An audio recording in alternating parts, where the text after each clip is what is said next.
Hello,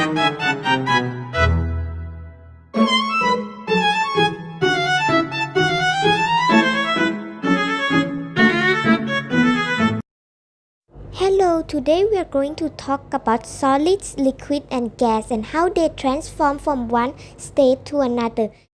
Let's begin with the basic. What are the three primary states of matter? They are solid, liquids and gas.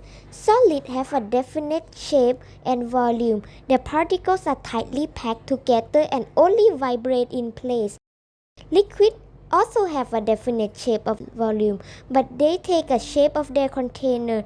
Their particles are close together, but they can move around from one to another. Gases don't have definite shape or volume. Their particles are far apart and move freely, allowing gases to spread out. Next is about thermal expansion and contraction, but we'll explain about heat first. Heat isn't a substance, but rather an energy. It is caused by motion from particles in an object or substance. The faster the particles move, the hotter the substance gets. Now, about thermal expansion and contraction.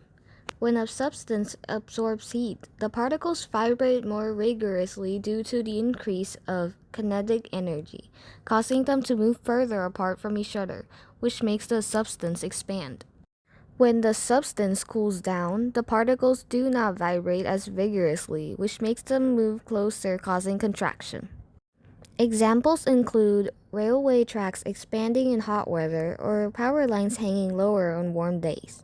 The next topic is about heat flow. Heat always moves from warmer to cooler. This can happen in different ways.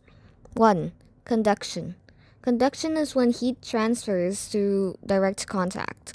2. Convection. Convection is when heat transfers in liquids and gases through rising warm fluid and sinking cool fluid. 3. Radiation. Radiation is when heat transfers through electromagnetic waves like the warmth from the sun. Lastly, when two objects reach the same temperature and no more heat moves between them, they are in what we call the thermal equilibrium. It is simply the point where both objects have balanced out. In conclusion, we learned about the three states of matter: solid, liquid, and gas, and how heat can change them. Heat can make things expand or contract. It can also move from one place to another in different ways. This idea helps us understand simple things we see every day, like why ice melts, why hot air rises, or why metal gets loose when it's heated. Knowing how heat affects different materials helps us understand how the world around us works.